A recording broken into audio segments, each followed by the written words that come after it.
So for the last week, our children have been away at my parents' for the school holidays. So it's been very nice and quiet here, and I believe very strongly in making the most of whatever situation you are in. But for me, that does not come naturally. For me, it comes naturally to focus on whatever the negative is rather than focusing on the positive and making the most of the time or whatever situation.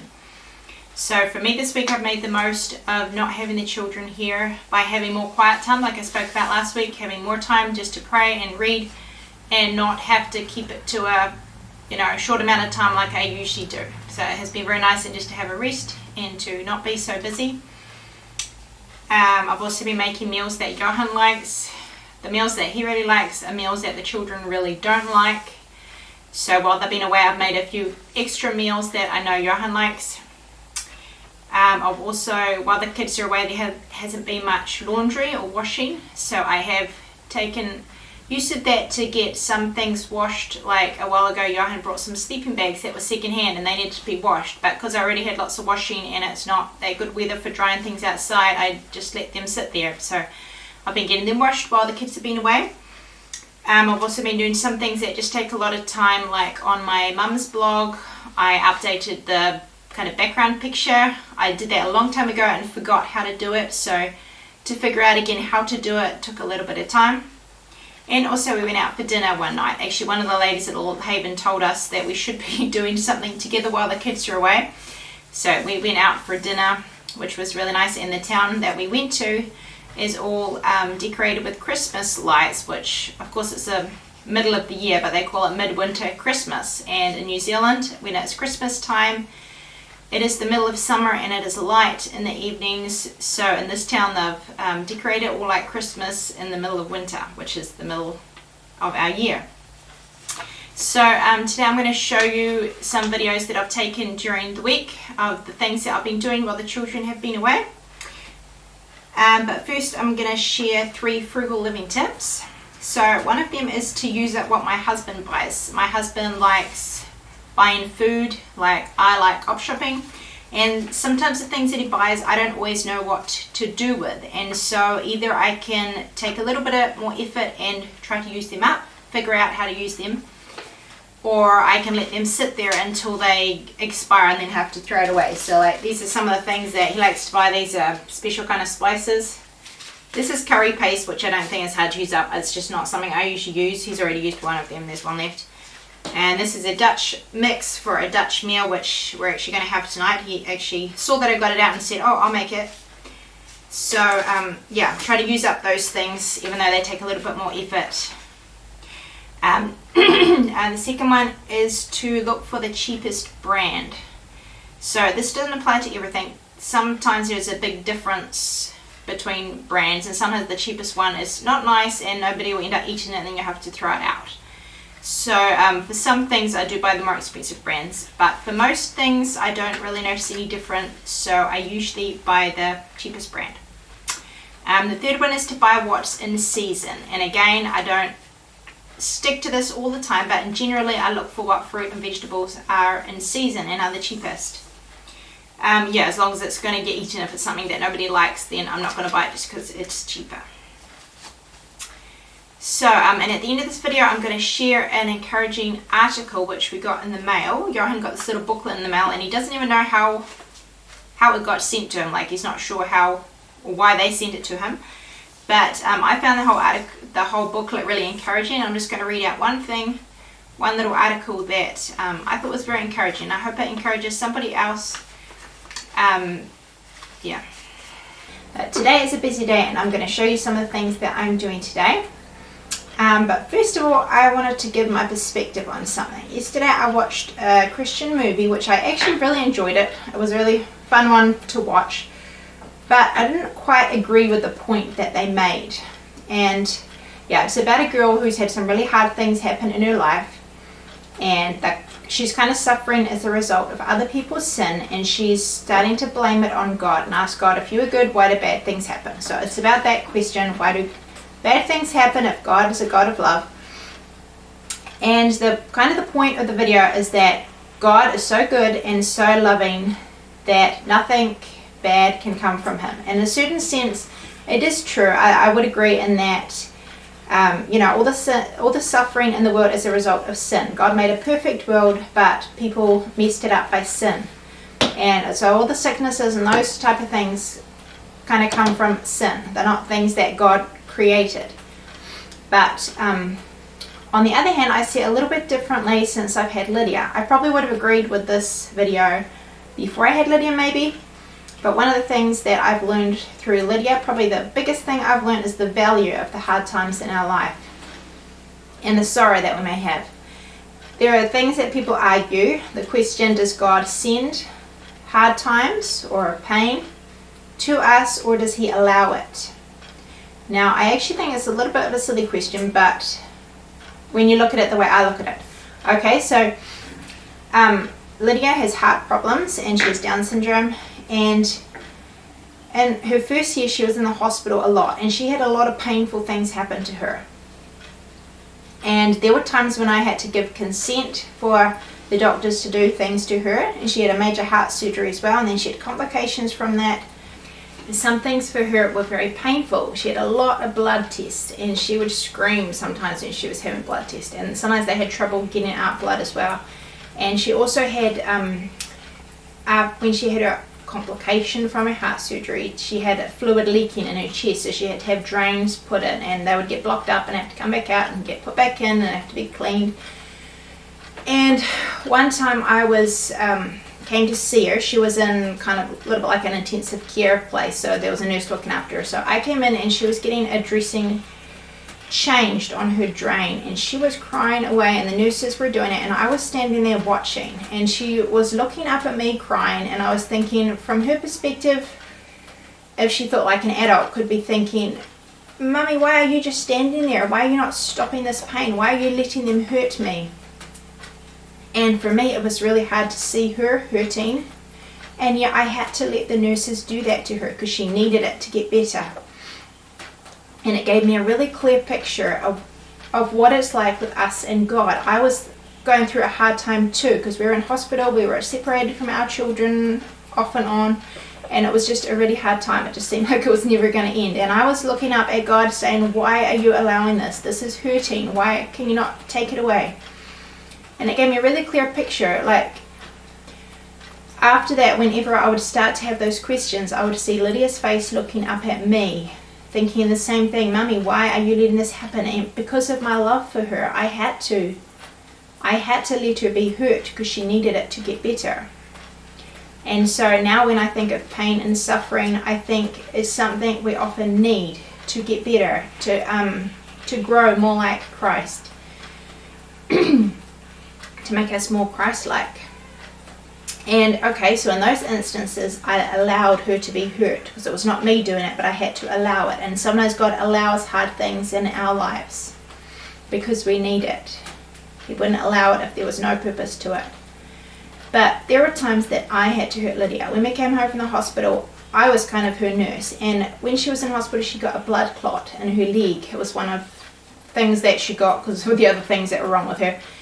And she got a blood clot, and twice a day I had to learn how to give her these injections, and they were really painful. They would sting her, and even at night I would give one to her at night before I went to bed, and she would be in a deep sleep. Like, she's a very good sleeper. She'd be fast asleep in a deep sleep, and when I gave her that injection, she would wake up screaming.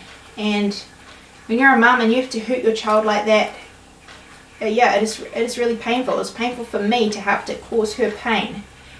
And so sometimes I allowed her to be hurt, but there were times that I had to hurt her. And I think this is the same with God. Sometimes he allows things to hurt us because he knows that it is good for us and that we need it. But sometimes he may be the one who causes it too. But if you just think of it as if you think of God as a loving parent, okay, sometimes he allows hurtful things. Sometimes he does cause hurtful things, but the point is that we can trust him because he is good and he is kind. So his kindness and love doesn't mean that he has nothing to do with anything hard that comes into our lives. The point is we can trust his wisdom, that if he does send something hard, it's because he knows we need it and that it is good for us. And if he allows something hard, then it is for our good. And the Bible says that all things work together for good to them that love God, And I think the question is irrelevant. Does God cause pain or does he allow it? The point is that he's good and we can trust him. I hope that makes sense. So the first thing that I'm doing today is to type this out. During lockdown, somebody suggested to Johan that he write articles in the paper. Since so many people are at home, somebody thought it would be good if Johan could write something in the paper that people could read since everybody's at home. And so he started to write articles in just like the midweek, kind of sharing the gospel. And he's been doing it ever since, every 2 weeks. So twice a month in our midweek, there is like a Christian article which takes up like half of the page. And at first I was surprised that you're actually allowed to write things like that for the paper, because you don't usually see things like that in the paper. But yeah, it has been quite neat that he can write it. So my job, he writes it out on a piece of paper, and my job is to type it out and to kind of edit it, because English is his second language, so I need to try to make good sense in English. So that's what I'm going to do first. So that is one good thing that came out of lockdown. I'm here at the Little Haven. It's a bit cold here, that's why I've got my jacket on still. It's warming up, and once a month on a Thursday we cook what we call a golden oldies lunch. So we cook a meal, a hot lunch and a dessert, and elderly people in the community come, and yeah, we do that once a month. And then every Friday we also cook a meal for anybody who wants to come along. So this is called the Little Haven. It's a little shop we have in amongst all the other shops, and we have it set up a little bit like a drop-in centre. So usually when we do the golden oldies, we just cook the meal in the morning. But because the children are away and I have a bit more time than usual, Johan asked me if I would come down today and make lasagna, so for tomorrow and also for Friday. And I'm also going to make a slice for dessert as well. So for a slice, I'm going to make this slice, which is called Louise cake, and it's a really nice cake. I went and visited somebody once and I took a couple of pieces of this cake to give to them. But anyway, that lady wanted to give some to me for afternoon tea, and she gave us both a slice, and there was one slice left. And while I was drinking my tea, I heard her say, "Oh, I just cut this in half." And I thought she meant her own piece, and I thought, oh, she must find it a bit too sweet. But she was cutting up the third piece because she wanted more of it. So it is a really nice cake, and it is a Simon and Alison Holst recipe. I quite like their recipes. They're quite nice and simple. And for the lasagna, I'm going to make this spaghetti sauce. I tried making it a while ago in the slow cooker and it turned out pretty good. So I'm going to make quite a large lot of this, and we can use it for lasagna, and if there's leftovers we can just freeze it to make spaghetti or something with pasta. So that took a little bit longer than I'd counted on. I'd gotten the mince out before I chose what recipe to do, and I didn't need quite as much mince as I got out. I got out quite a lot of mince, so I had to make quite a big bit of spaghetti sauce, but it turned out well, and the cakes turned out well as well. The cakes turned out good as well, so I'm happy with that. Now I'm just getting cleaned up, and then I'm going to go home.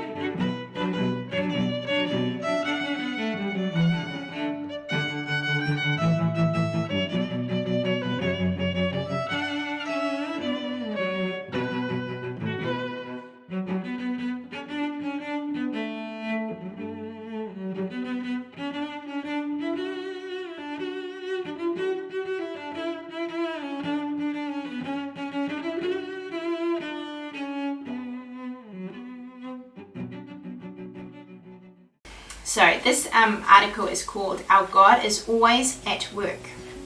God can use even your most seemingly insignificant expressions of faithfulness to transform lives across time and space. He is always sovereignly at work in and through your life.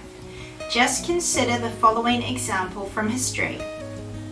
In the mid-1800s, there was an ordinary Christian man, Edward Kimball, teaching a small Sunday school class of teenagers in Boston. He faithfully proclaimed the gospel, even visiting one of the young men at his place of employment to talk about the love of Christ. Shortly after this visit, that young man prayed to receive Christ. That teenager was D.L. Moody, the great American evangelist. On one of Moody's trips to England, he spoke at the stately church pastored by F.B. Mayer. They became great friends, and Moody invited F.B. Mayer to come to the United States to speak to a large group of young men. In that service, J. Wilbur Chapman made a commitment to Christ, and he became a powerful evangelist, leading tens of thousands of people to Christ. One of these new Christ followers became his traveling companion. His name was Billy Sunday. Billy Sunday preached in many places, and after preaching in Charlotte, North Carolina, a group of farmers began to cry out to the Lord, "Do something great for Charlotte." Then they said, No, let's pray. God, do something great for the world beginning in Charlotte. And they invited an evangelist by the name of Mordecai Ham to preach there. During one of Ham's services, some teenagers came forward. Among these boys were Billy Graham, Grady Wilson, and T.W. Wilson. The Wilson brothers became administrators of the Billy Graham Evangelistic Association, and Graham preached the good news of salvation through Jesus Christ to live audiences totaling more than 200 million people. And this is the application. Right now, you may not be able to see how God is using your faithfulness to change lives eternally, but you can trust that He is at work. He has promised that His word does not return void. Your ministry matters no matter how small. Edward Kimball, an obedient Sunday school teacher, impacted countless generations for Christ by faithfully leading the next generation to know Him.